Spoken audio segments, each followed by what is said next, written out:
Pour la patrie, ils sont tombés et demain, la nation burkinabé rend hommage à ses martyrs, la dernière révérence d'un peuple à ses désormais héros nationaux.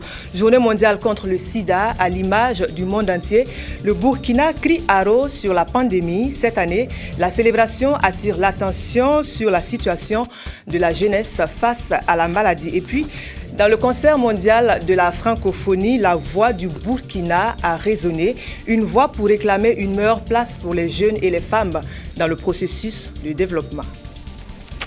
Voilà donc qui fait la une de l'actualité en ce jour. Bonsoir, merci de nous suivre. Dans le concert mondial de la francophonie, la voix du Burkina a donc résonné, une voix pour réclamer une meilleure place pour les jeunes et les femmes dans le processus de développement. Réunis à Dakar, les chefs d'État et de gouvernement, dont le nôtre, le tout nouveau président du Faso, Michel Kafando, ont adopté une déclaration et plusieurs résolutions. Elles portent notamment sur la santé et nos envoyés spéciaux viennent tout juste de rentrer de mission. Le point est de Lassane Zéo et de Godefroy Bazé. C'est un séjour en tout point bénéfique pour le Burkina. Effectuant son premier voyage à l'étranger après l'insurrection populaire du 30 octobre, Michel Kafando a apporté sa contribution au rayonnement de la francophonie. L'occasion était aussi belle pour échanger avec ses pairs autour de la situation politique, notamment la gestion de la transition au Burkina. Pour nous, ce sommet a été de bonne facture, non seulement au regard du thème qui était débattu, qui, comme vous le savez, était ancré sur le rôle de la femme et des jeunes dans la sécurité, la paix et le développement. Notre participation était essentiellement, pour nous, une occasion, comme je vous l'ai dit, ce que nous entendons développer comme programme au Burkina pour les 12 mois de transition que nous avons à mener. Et je dois vous dire que nous avons été entendus. Beaucoup de gens ont compris la situation et vraiment ont décidé de nous apporter leur appui. En cela, vraiment, nous avons eu une participation très réconfortante et nous pensons que d'ici là, tous ces appuis, tous ces soutiens se traduiront par des appuis concrets. Le sommet de Dakar a adopté plusieurs résolutions et une déclaration, mais il a surtout permis de trouver un successeur au président Abdou Diouf. La Canadienne Michaëlle Jean a été désignée parmi 5 candidats et le Burkina ne pouvait que se réjouir de ce choix. Vous savez que pour la francophonie, comme de plus en plus pour les organisations internationales, en raison de la multitude des participants, il faut toujours éviter d'aller à un vote. Il faut plutôt arriver à un consensus pour le choix des candidats, en tout cas pour le choix des responsables qui doivent animer ces organisations-là. Mais faute de mieux, nous avons été obligés, comme nous n'avions pas de candidat africain véritable consensuel, d'opter pour Mme Jean-Michaël. Bon, et c'est un avantage parce que le thème, c'était sur la femme. Et voilà qu'une femme va diriger l'organisation. Et c'est aussi un avantage parce que je crois savoir qu'elle est d'origine africaine, c'est une haïtienne. Donc, en tout, je pense que nos vœux sont comblés. En tous les cas, l'essentiel, c'est que nous sommes parvenus à avoir un candidat compétent qui va certainement animer l'organisation ces années à venir. Dakar a donné l'occasion au monde francophone de se pencher sur les défis qui se présentent à lui. Le président malgache, qui sera l'hôte du prochain sommet en 2016, salue les résultats atteints. C'est une conférence au sommet qui démontre déjà que la francophonie est un espace de rencontre, un espace de dialogue, un espace d'entente pour trouver des solutions de solidarité pour ce monde et surtout pour appuyer ceux qui sont aussi dans des difficultés, dans la détresse. Je pense par exemple à ces pays où Ebola frappe, je pense à ces pays où le terrorisme est présent. Il y a un ensemble de défis pour cet espace de la francophonie qui ne se limite pas tout simplement à des aspects culturels, mais qui va aussi vers des aspects beaucoup plus profond de paix sociale, d'économie. Et puis c'est un vecteur important pour le développement de la femme et des jeunes aujourd'hui. Les pays ayant en partage le français se sont retrouvés pour la 15e fois pour parler d'une seule voix et bâtir un espace économique et linguistique solide et prospère en prenant comme socle les femmes et les jeunes. Voilà donc pour la part du Burkina dans la francophonie et puis toutes nos excuses pour ces images qui ont quelquefois droppé.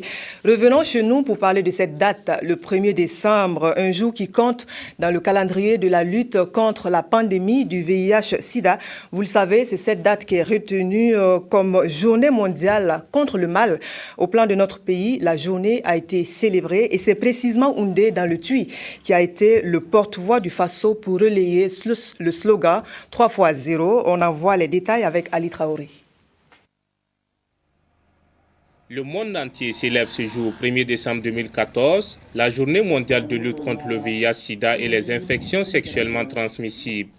Au Burkina Faso, cette journée est célébrée ici dans le Tui. Une célébration marquée par la persistance de la maladie. On peut dire que la prévalence est estimée à 1%, qu'il y a 110 000 personnes qui vivent avec le VIH, qu'il y a environ 43 000 personnes qui sont sous traitement et que malheureusement il y a encore 5 100 personnes qui meurent du sida et que nous avons 6 100 personnes qui ont contacté la maladie au cours de l'année 2013. Ceci montre que malgré les efforts, il y a encore des comportements qui relèvent du défi pour nous. La célébration de la 27e édition de cette journée ici à Houndé porte les jeunes de 15 à 24 ans au centre des préoccupations.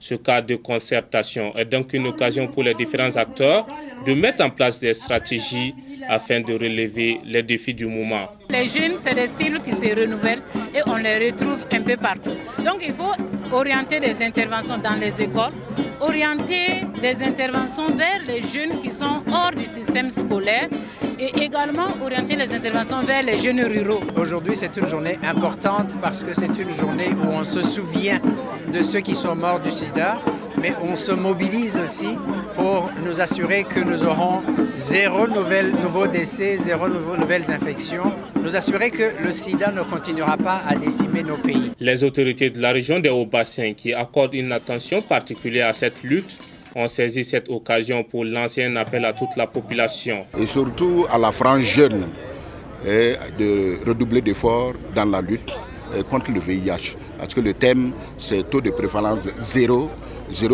prévalence pour les jeunes de 15 à 24 ans. Sur place, le témoin a été passé au gouverneur de la région du Centre-Est pour la commémoration de la 28e édition de la Journée mondiale de lutte contre le sida en 2015 à Ouarghaï. Décoration des personnalités engagées dans la lutte contre cette pandémie et visite du centre hospitalier de Houndé ont été les autres temps forts de cette journée. Stopper l'avancée de la maladie par tous les moyens, le préservatif reste à ce jour l'une des méthodes en vue. Une méthode cependant décriée par endroits. Dans certains pays, par exemple, on reproche au préservatif sa taille jugée non conforme. Suivez plutôt. À Kampala, c'est une clinique qui prend en charge les séropositifs. Et ici, comme dans de nombreux lieux publics en Ouganda, les préservatifs sont gratuits. Le problème, c'est que personne ou presque ne les utilise. Et pour cause, ils sont trop petits. La faute à leurs fabricants chinois. Le problème est bien connu des Ougandais. Ça me dérange beaucoup. Quand je les utilise, c'est trop serré. C'est trop petit. Je ne me sens pas à l'aise. Des préservatifs adaptés, il en existe bien de plusieurs tailles. Mais à la différence des préservatifs made in China, ceux-là ne sont pas distribués gratuitement par les autorités. Il faut les acheter en pharmacie. Ceux-là sont adaptés, ils sont assez longs. Plus ils sont longs, plus ils sont chers. Trop cher pour une majorité d'Ougandais. Et c'est bien ce qui préoccupe ce médecin. Il souligne que la prévention marque le pas. Après des années de recul, le taux de prévalence est reparti à la hausse. Les préservatifs qui sont faits en Chine ont tendance à être trop petits, trop courts. Ils devraient être faits pour ceux qui les utilisent. Ils devraient faire des tailles différentes pour les petits, ceux dans la moyenne et les géants. Plus d'1,5 million d'Ougandais vivent actuellement avec le VIH. On revient chez nous pour cet autre point de l'actualité. C'est demain que les martyrs de l'insurrection nationale vont être portés en terre. Avant, un hommage national sera rendu à ces héros posthumes. Ce sera depuis la place de la Révolution. Et pour cela, le ministre en charge de la communication, porte-parole du gouvernement, en appelle à une forte mobilisation de tous sur le lieu dit. Sur le sujet, écoutez plutôt le ministre. Il parle au micro de Draman Guéné. Comme vous le savez, le 30 et 31 octobre dernier, il y a eu une insurrection populaire qui a conduit donc à la chute du régime du président Blaise Compaoré. Et malheureusement, donc, cette insurrection s'est soldée par de nombreux morts, de nombreux blessés et de nombreuses atteintes aux droits de l'homme en général. Et demain, le gouvernement donc organise une cérémonie d'obsèques pour l'inhumation des 7 corps de nos martyrs qui n'ont pas encore été inhumés. Nous invitons donc la population à sortir massivement pour saluer leur mémoire. Nous allons donc demander aux parents de rester forts parce que tout simplement leurs enfants, nos frères et nos sœurs sont morts pour une noble cause, une cause juste qui nous permettra d'envisager l'avenir avec beaucoup plus de sérénité et beaucoup plus, j'allais dire, de foi à l'avenir pour qu'ensemble donc on puisse réellement construire et reconstruire ce pays. La révérence donc de tout un peuple reconnaissant à ses martyrs, c'est donc pour demain à la place de la Révolution sur les grandes articulations de cet hommage. Écoutons une fois de plus le ministre qui parle encore au micro de Draman Guéné. Nous allons d'abord inviter la population à sortir massivement demain matin dès 7h30 à la place de la Révolution où nous allons tous nous retrouver. Et à la suite, il y aura donc un transfert des dépouilles mortels de nos martyrs de l'hôpital à la place de la nation où le peuple sera évidemment. Et il y aura évidemment après cela une cérémonie de prière, de recueillement. Et nous allons ensuite nous déplacer vers le cimetière municipal de Gouné pour l'inhumation avant de revenir donc à la place de la Révolution et pour une cérémonie où nous allons donc passer, et nous allons faire des messages, nous allons faire un discours et inviter donc les populations à continuer le combat de tous ces martyrs qui ont sacrifié leur vie pour que nous puissions avoir un Burkina meilleur, un Burkina vraiment démocratique. Mais nous envisageons ultérieurement une cérémonie d'hommage national où on va donc élever nos martyrs au rang d'héros de la nation.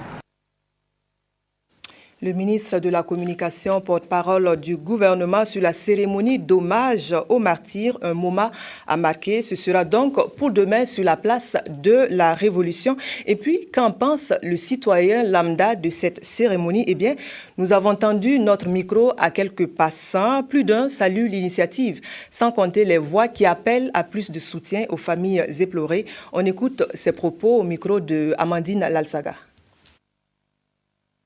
Je souhaiterais que demain, mardi, tout le monde sort, femmes, garçons, enfants, tout le monde, on se rencontre au cimetière.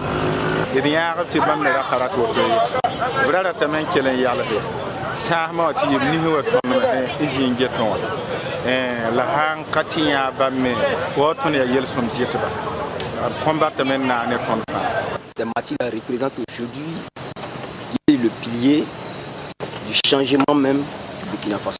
Je trouve que l'initiative du gouvernement, c'est une bonne initiative, c'est très bon. Parce que du fait que ces gens-là, ils se sont sacrifiés pour, je dirais, la paix nationale. Et en plus, ils n'ont pas tenu compte de peut-être de leur propre vie. Ils ont pensé à la nation future et donc ils ont accepté de donner leur vie.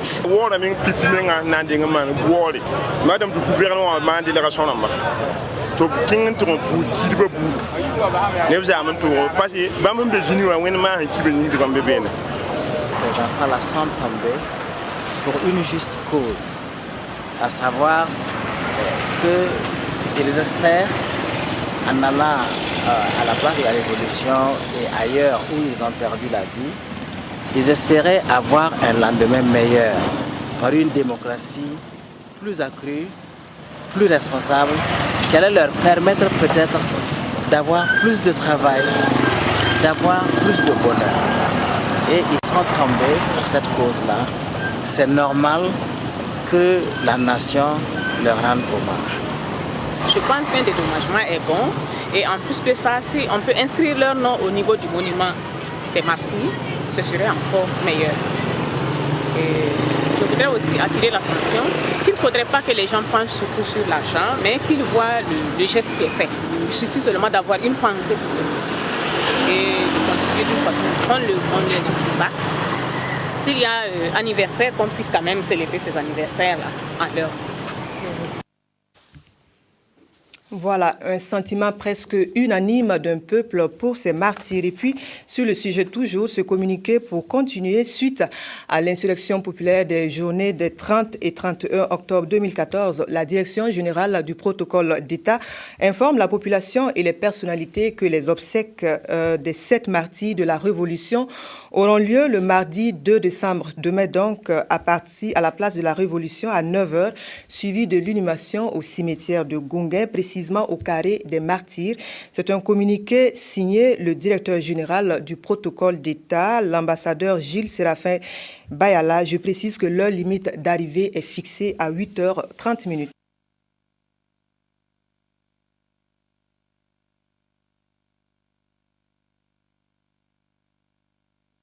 Une animation de Évariste Kombari et de Simon Gongo pour vous faire suivre donc l'événement en complicité avec nos équipes déployées sur le terrain de la morgue de l'hôpital Yalgado au cimetière de Gunguin en passant par la place de la Révolution. Un rendez-vous donc à noter demain sur la RTB. Et puis, les dégâts des manifestations des 30 et 31 octobre dernier, vus sous l'angle de la justice cette fois à Bobo-Dioulasso, la maison d'arrêt et de correction ainsi que le palais ont essuyé la furie de la population, résultat des comptes des locaux devenus l'ombre d'elle-même que la ministre en charge de la justice est allée constater. Le point de la visite est signé de Kadou Romenki. L'insurrection populaire des 30 et 31 octobre a laissé le palais de justice de la ville de Bobo-Dioulasso dans un état de délabrement total. Des dossiers brûlés, des locaux incendiés et dès lors, le palais ne fonctionne plus. D'où cette visite de la ministre Joséphine Ouédraogo pour constater de visu l'ampleur des dégâts avec en ligne de mire la relance des activités judiciaires. Les dégâts sont énormes. Je regrette de ne pas pouvoir dire de manière globale quel est le montant estimatif de tout ce qui a été saccagé. Un énorme dégât, c'est la destruction des dossiers. Les dossiers d'instruction, les archives. Les manifestants ne se rendent pas compte que, à moins que ce soit intentionnellement fait bien sûr, que détruire toutes ces pièces de justice, c'est détruire des années de travail. On se plaint de la lenteur administrative, la lenteur de l'instruction des dossiers, des jugements. Mais on vient de ramener 10 ans en arrière ce qui avait été fait. C'est pourquoi il faut urgemment passer à la reconstruction du pays.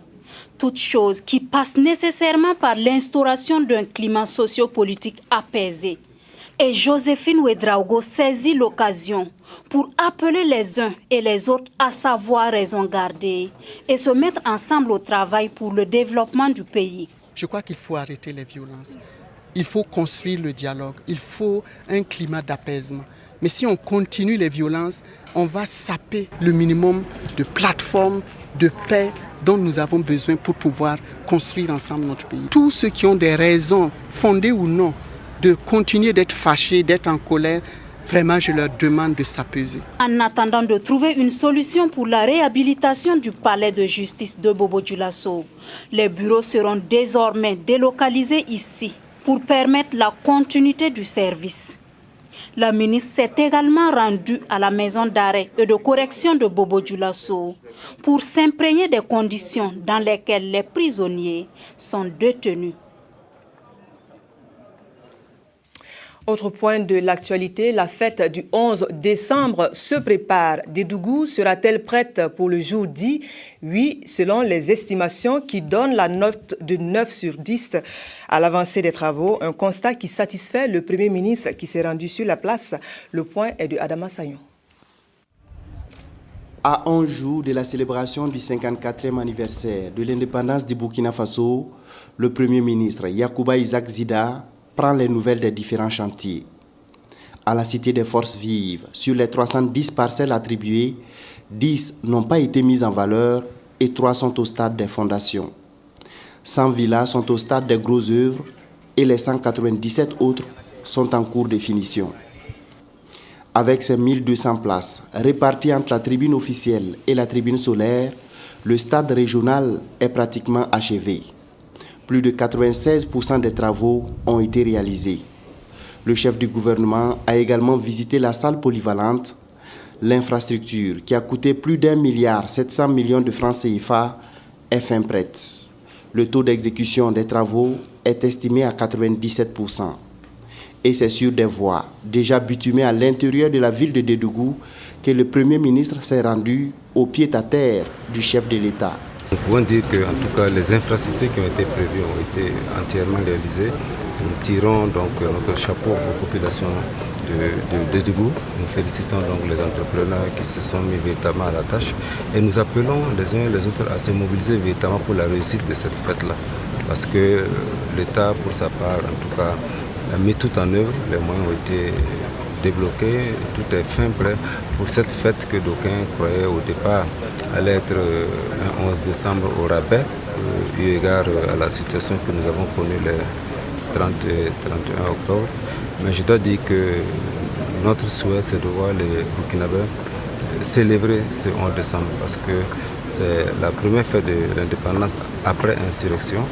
Donc il faut que nous la célébrons véritablement. La réception provisoire des différentes infrastructures est prévue pour le 2 ou le 3 décembre. Pour Moussa Sankara, directeur général de l'architecture au ministère de l'Habitat et de l'Urbanisme, c'est l'une des rares fois que les délais d'exécution des chantiers du 11 décembre sont respectés. Comme pour dire que malgré la crise, Dédougou et le Burkina Faso ont su se remettre au travail pour relever le défi de l'organisation de la fête nationale. Voilà, c'est bien Aboubacar Sayon qui a suivi le Premier ministre sur les chantiers du 11 décembre. Et puis, après Dédougou, cap sur Bobo-Dioulasso pour l'équipe du Premier ministre. Dans cette localité, il était question d'échanger avec les forces vives sur la nouvelle situation que vit le Burkina depuis l'insurrection et surtout mieux expliquer les mesures prises par le gouvernement en vue de la transition. Les précisions sont cette fois de Nayalagdo, Paul Savadougou. Expliquer à la population de la Boukoul du Mouhoun les causes de l'insurrection populaire des 30 et 31 octobre dernier, les mesures prises par le gouvernement de transition pour relever les défis et écouter les préoccupations de la population, c'est tout l'intérêt des échanges entre les forces vives de la Boukoul du Mouhoun et le Premier ministre Yacouba Isaac Zida. Il s'agit pour nous de voir au niveau de la région de la Boukoul du Mouhoun, qu'est-ce que les populations veulent réellement.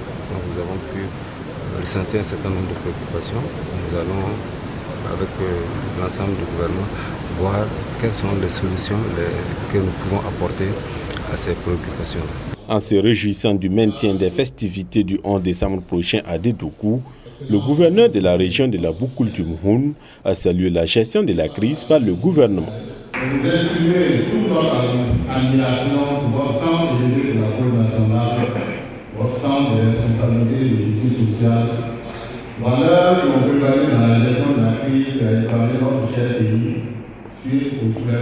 Les différents intervenants lors des échanges ont soulevé un certain nombre de préoccupations. Des préoccupations allant du désenclavement des provinces de la région à l'éducation, en passant par l'employabilité des jeunes, la sécurité alimentaire et des dispositions prises par le gouvernement pour barrer la route à la fièvre hémorragique à virus Ebola. Pour le coup, du côté de Bobo jusqu'à Tio, du côté de Oiga, en tout cas, il y a des agents de santé qui sont présents au poste frontière. Ceux qui ont traversé la frontière ces derniers jours peuvent le confirmer. Ces agents de santé, nous avons dans des institutions que leur nombre soit augmenté, mais il faut faire des recrutements spéciaux. Et aussi que l'on puisse attribuer un équipement adéquat. Nous avons donné des instructions au niveau du ministère du Budget pour que, pour ce qui concerne la santé, que les décaissements ne traînent pas, que les procédures d'urgence soient mises à exécution pour leur permettre d'avoir les moyens pour faire le travail. En tout cas, ce qui nous revient, c'est que les agents qui sont sur le terrain font un travail excellent. Avant d'échanger avec les forces vives, le Premier ministre Yacouba Isaac Zida a rendu des visites de courtoisie au chef des cantons de Doutoukou, au grand imam, à la communauté protestante et à l'église catholique. Des visites qui ont permis au Premier ministre et à sa délégation de recevoir les encouragements et les bénédictions de ses dignitaires religieux.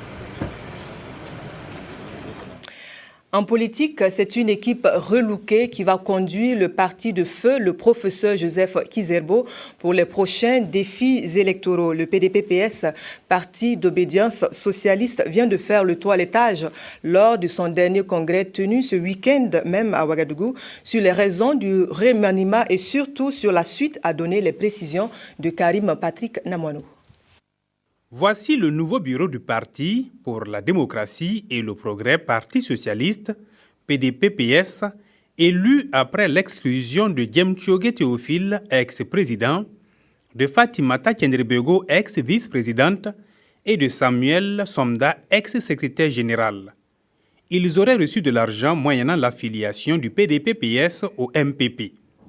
C'est l'une des grandes décisions du 5e congrès du PDP-PS qui réclame sa place au Conseil national de la transition. Nous avons notre voix au CNT et quelqu'un qui est sous sanction ne peut pas nous représenter. Pendant que l'article 76 de notre règlement intérieur dit lorsqu'on est sous sanction, on ne peut pas porter les insignes, on ne peut pas représenter le parti. Donc nous pensons que la justice doit jouer son rôle et nous sommes confiants que nous allons reprendre notre fauteuil au niveau du CNT. Saluant l'esprit de la transition en cours, le nouveau bureau du PDP-PS s'engage à apporter sa pierre à la construction d'une société où la paix et la justice profitent à tous. Vous l'aurez noté, les bouleversements qu'a connus notre pays ne font pas perdre le nord aux partis politiques. L'objectif de 2015 mobilise plus que jamais. C'est depuis le haut que le mouvement du peuple pour le progrès sonne le rassemblement des militants de la province de la Sicile. Le reportage de Zalissa Sanfo. C'est un cours d'histoire contemporaine sur le Burkina Faso que le deuxième vice-président du mouvement du peuple pour le progrès MPP livre ici aux militants du parti à Léo, dans la province de la Sicile. Pendant près d'une heure, le professeur d'histoire d'un jour a parlé des circonstances qui ont concouru à la création du parti, le MPP. S'en sont suivis les détails sur les événements des 28 au 31 octobre dernier. Événements auxquels les militants du MPP de Léo ont souvent vécu en acteurs passifs ou actifs. Et Simon Compaoré de les inviter à continuer dans cette lancée. Léo et nos militants ont été de la partie, avec d'autres militants, d'autres partis, des militants de la société civile. Et nous sommes venus pour remercier nos militants qui ont eu notre message, nos directives et qui se sont joints aux autres militants pour organiser la lutte qui a débouché à une victoire du peuple sur la tyrannie et qui a amené Blaise Compaoré et son entourage à céder le pouvoir. Une initiative bien au goût des militants MPP de Léo. C'est une grande joie pour nous et pour l'ensemble des militants MPP de notre province de recevoir ce matin la délégation de la direction politique de notre parti. Ça a été donc l'occasion pour le vice-président Simon Compaoré qui a conduit la délégation de pouvoir effectivement relater tous ces faits et pouvoir recevoir aussi des militants, leurs préoccupations, mais en même temps les rassurer que ce n'est qu'une étape qui a été remportée et que tout reste à refaire. En plus de ce rappel historique, la délégation était aussi porteur d'un message. Nous sommes venus également leur demander de se mobiliser pour soutenir l'ensemble des organes de la transition et leur rappeler également que nous avons un un combat important à mener l'année prochaine, l'élection présidentielle et l'élection législative. Alors, ce sont des rendez-vous importants que notre parti va prendre part et nous souhaitons qu'il puisse s'organiser, achever la structuration de notre parti, ici même à Léo et dans la Sicile, afin qu'au moment venu, nous soyons en mesure de compétir loyalement. Élection 2015, c'est demain pour le MPP et le parti de sonner ici le rassemblement de ses troupes pour la victoire finale. Et puis le quatrième pouvoir qui n'a pu que surfer sur cette vague insurrectionnelle qui a bousculé notre pays dans ses vieilles habitudes. Et depuis, la question se pose, comment traiter l'information en pareille situation?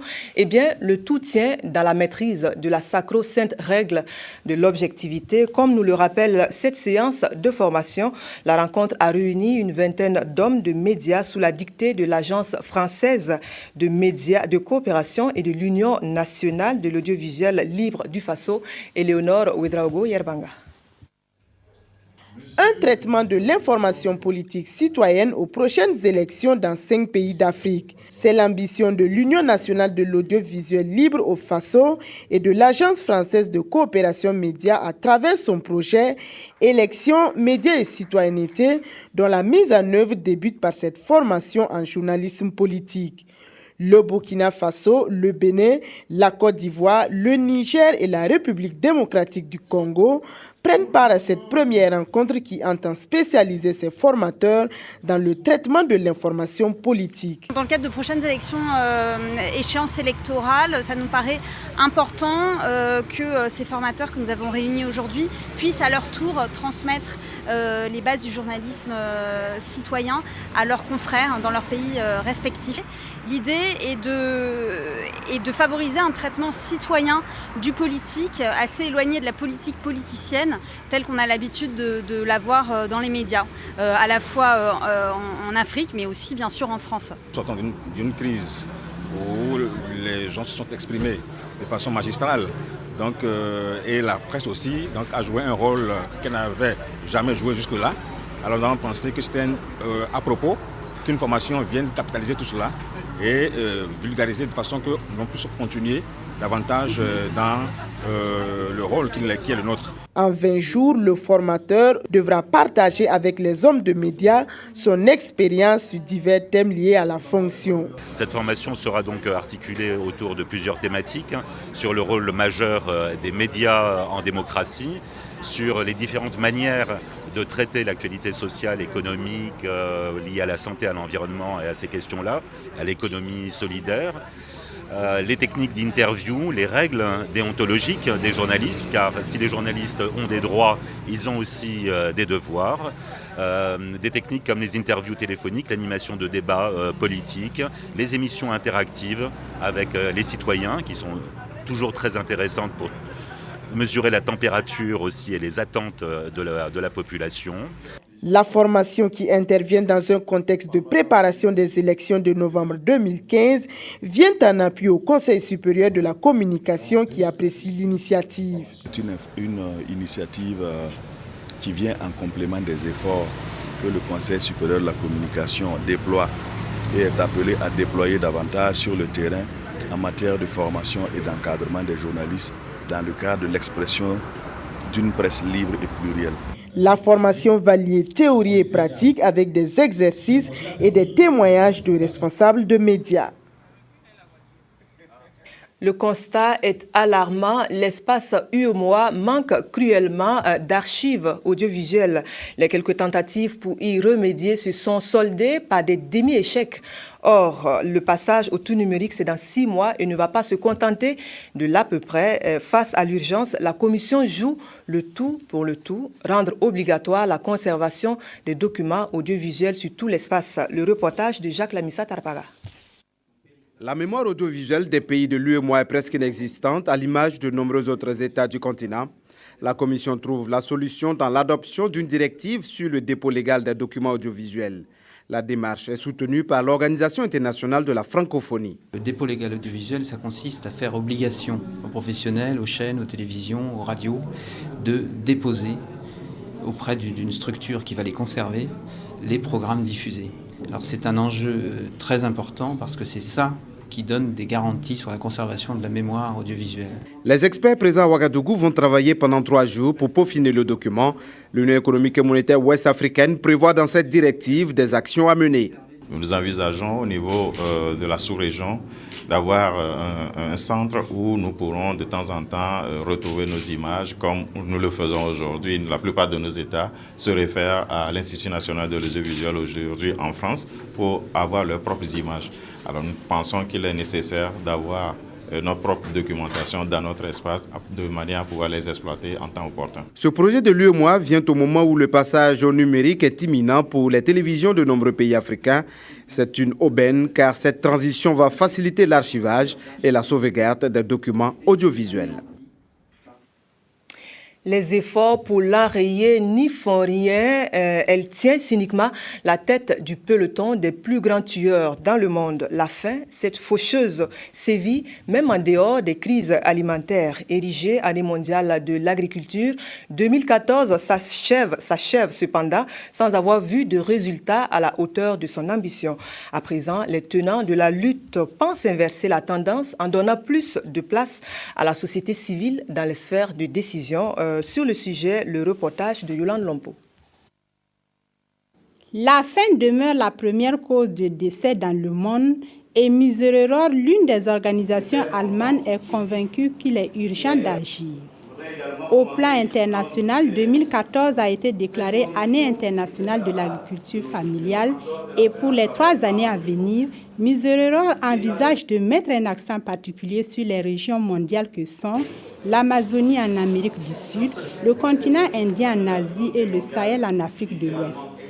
À cette rencontre, le CILS, l'UMOA, la CEDEAO et 18 organisations de la société civile de 7 pays d'Afrique vont ensemble réfléchir autour de la problématique en vue d'une alimentation saine et durable pour tous. Le Sahel est une région très importante, mais qui est malheureusement menacée depuis un certain temps, de manière plus ou moins chronique, par une insécurité alimentaire. Nous aimerions avoir, à travers cet atelier, des thèmes de plaidoyer générés pour les échanges politiques que nous aurons avec les pays qu'on appelle communément pays du Nord, c'est-à-dire de l'Occident. C'est une organisation qui a été mise sur pied par les évêques allemands en 1958. Et au début, son principal objectif, c'était de lutter contre la faim et la maladie dans le monde. Et depuis un certain temps, Miserere a ajouté le volet sauvegarde de la création parce que nous estimons que nous sommes devant un danger réel, l'exploitation abusive des ressources causée par l'être humain menace notre planète et il nous semble urgent de faire quelque chose dans le sens de la dignité de la personne humaine.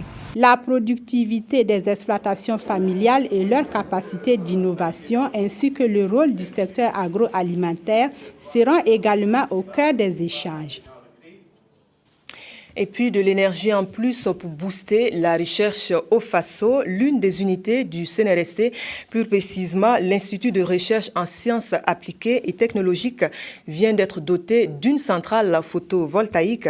Elle a une capacité de 77 kW, des installations solaires qui devraient au minimum court-circuiter le spectre des factures d'électricité jugées trop salées. C'est un don de la Chine-Taïwan. Les précisions sont de SL Judith Assogba. Le Centre national de recherche scientifique et technologique CNRST consomme une forte quantité d'énergie dont le coût constitue un budget colossal pour cette structure. Au titre de l'année 2011, par exemple, pour une prévision budgétaire de 40 millions de francs CFA, la facture de la délégation générale s'élevait à elle seule à environ 50 millions de francs CFA, sans compter celle des 4 unités de recherche rattachées au centre. Une situation qui constitue un véritable handicap pour le bon fonctionnement de cette structure de recherche. Pour répondre à ce besoin crucial en énergie, la Chine-Taïwan a financé la conception et l'installation des centrales solaires photovoltaïques au profit de l'IRSAT. Ces installations, pas seulement pour réduire la facture d'électricité de CNRST et l'IRSAT, mais comme vous le savez, CNRST et l'IRSAT, c'est aussi des institutions de recherche. Donc il faut, à travers des installations solaires, pour établir des normes qui conviennent au Burkina Faso. C'est très important pour après, ils vont développer votre propre industrie solaire. Avec ces centrales solaires, l'IRSAT va pouvoir économiser les 2/3 de sa facture d'électricité et éviter l'émission de gaz à effet de serre à environ 70 tonnes de gaz carbonique par an. Ici, à l'IRSAT, l'économie est envisagée sur 100% de la facture de l'IRSAT. C'est-à-dire que si l'IRSAT consommait l'ensemble de la production, l'IRSAT n'aurait plus à payer que les factures de nuit. C'est-à-dire que le courant qu'on utilise durant la nuit, puisque le système ne fonctionne pas dans la nuit. Alors que l'essentiel de notre charge, c'est dans la journée. Ces centrales contribueront aussi à la formation des jeunes techniciens burkinabés, car l'IRSAT est un champ d'expérimentation, un champ de recherche dans le domaine de l'énergie solaire, ouvert aux étudiants des universités de Burkina et d'ailleurs. Ces centrales, enfin, contribueront à réduire la demande de pointe de Sonabel pour faire face au délestage. Le CNRST espère compter encore sur l'accompagnement du donateur pour doter les autres unités de recherche de ce système solaire afin de réduire au maximum le coût de l'électricité. Restons dans le domaine de la recherche. Des enseignants, chercheurs de l'Université Ouaga 2 sont dans les starting blocks de l'agrégation session 2015. Un passage au niveau supérieur qui requiert de remplir certaines conditions établies. Et pour cela, les potentiels postulants sont en formation et ce, pour une semaine. La session regroupe des enseignants des universités du Burkina et d'autres pays de la sous-région. Le point est de Bouma Ernest Nebi. Les enseignants-chercheurs des universités de Ouagadougou se préparent pour affronter les épreuves du concours d'agrégation des sciences politiques, juridiques, économiques et de gestion de 2015. Organisée par l'université Ouaga 2, cette session de formation vise non seulement un meilleur taux de succès à ce concours, mais aussi et surtout pallier le manque de professeurs titulaires que connaissent les universités du Burkina. Pour passer le concours d'agrégation et même pour les passations par la voie longue, les anciens ont besoin d'être formés. Si on ne va pas au concours comme ça, il faut être formé. Il faut comprendre la philosophie du concours. Et ensuite, après la philosophie, il faut pouvoir donc comprendre comment donc présenter une leçon, comment présenter ses travaux, comment défendre donc ses travaux. Pour le représentant du ministre des Enseignements secondaires et supérieurs qui a félicité les initiateurs, l'État n'hésitera pas à soutenir ce genre de formation qui contribue à la qualité de l'enseignement dans les universités. L'université de Ouagadougou a besoin de ce type de formation. Le ministère a déjà pris un certain nombre d'engagements parmi lesquels on peut appuyer au niveau du budget, pour voir en sorte le budget de formation de ces enseignants pour que les universités puissent engager le maximum d'enseignants à former. Les formateurs sont des éminents professeurs de renommée internationale venus des universités et des établissements d'enseignement supérieur francophones d'Afrique et d'Europe. Ils vont recevoir l'ensemble de nos candidats et des candidats de l'université de Ouagadougou, des autres universités publiques du Burkina et quelques-uns qui sont venus de la sous-région pour leur expliquer donc comment les choses vont se passer. Et après cela, dès mardi, les candidats vont être invités à tirer des leçons dans leur spécialité d'origine. Ils iront en loge, c'est-à-dire dans les bibliothèques de l'université Ouagadougou, pendant 8 heures pour préparer leurs leçons et ils reviendront rencontrer ces spécialistes-là. Ces 6 professeurs-là vont les recevoir individuellement pendant 15 minutes pour écouter donc les leçons qu'ils ont préparées pendant 8 heures en loge et ensuite on leur fera des observations. Cette deuxième session de formation qui va durer une semaine est un complément à une première qui s'est déroulée en juin dernier. Elle avait porté sur la philosophie même de ce concours d'agrégation. Et puis du sport, c'est parti pour la nouvelle saison de l'UCBF, c'est l'Union des sports scolaires et universitaires du Burkina Faso. C'est Dédougou dans la cité du Bankui qui a vu la cérémonie officielle de lancement de la cérémonie donc un match de gala. Le lycée municipal s'est imposé par 1-0. Le point de nos envoyés spéciaux sur place, Jean Zongo et Jean-Modeste Ouedraogo. Ceci est une réponse à tous ceux qui doutaient de la capacité de l'UCBF à survivre après les récents événements intervenus au Burkina Faso. Le monde scolaire et universitaire en venant à Dédougou, ville hôte de la célébration du 11 décembre, démontre que cette manifestation est l'affaire de tous. Tous les intervenants qui se sont succédés au parloir ont souligné l'importance de l'USUBF dans la formation de la relève, mais aussi la nécessité de consolider les acquis. L'USUBF, c'est plusieurs disciplines sportives, mais cet après-midi, le football est à l'honneur. Sous les regards attentifs du tout nouveau ministre des Sports et des Loisirs, des autorités politiques, religieuses et administratives, le lycée municipal de Dédougou est face au lycée provincial. Une opposition qui sonne comme le choc de la région. En 2 fois 25 minutes, les 22 acteurs se font plaisir et à l'arrivée, c'est le lycée municipal qui l'emporte sur le score de 1-0. But inscrit sur pénalty par Amidou Belem. Le lycée provincial reçoit des lots de consolation. Un ballon plus 70 000 francs CFA. Le vainqueur de ce match de gala obtient un ballon, 75 000 francs CFA plus le trophée. J'ai été surpris par la performance, la qualité de jeu des deux équipes. J'avais cru qu'on était en présence du Banqui club. Et bien sûr, avec les commentateurs, je me suis rassuré que c'était 2 lycées de la place. C'est une activité pour laquelle nous sommes très engagés à soutenir et nous sommes très heureux que nous puissions la lancer aujourd'hui avec un grand engouement et un match à la hauteur vraiment des attentes de toute la population. Et nous espérons que Dédougou également va s'inscrire de façon en haut de tableau dans les différentes disciplines au cours de cette saison sportive pour les compétitions du USUBF. Après l'ouverture de la saison sportive 2014-2015 de l'USUBF, place à la compétition sur toute l'étendue du territoire. Les vainqueurs seront connus en avril. Et puis ce communiqué que je reprends pour vous, suite à l'insurrection populaire des 30 et 31 octobre 2014, la Direction générale du protocole d'État informe la population et les personnalités que les obsèques des 7 martyrs de la Révolution auront lieu le mardi 2 décembre 2014 à la place de la Révolution à 9h, suivi de l'inhumation au cimetière de Goungué, précisément au carré des martyrs. Leur limite d'arrivée est fixée à 8h30. C'est un communiqué signé le directeur général du protocole d'État, l'ambassadeur Gilles Séraphin Bayala. Et puis donc à l'occasion, votre télé nationale vous propose de suivre sur ses antennes à partir de 9h une animation de Évariste Kombari et de Simon Gongo qui vont donc vous retransmettre les grands événements, les grandes articulations de cette cérémonie.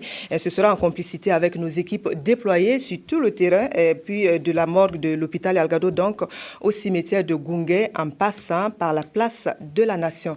Pour ma part, je vous remercie de m'avoir suivi et surtout, merci à vous tous qui avez élevé la voix d'une manière ou d'une autre pour me soutenir durant ces 6 mois d'absence. Merci, je suis très ravie.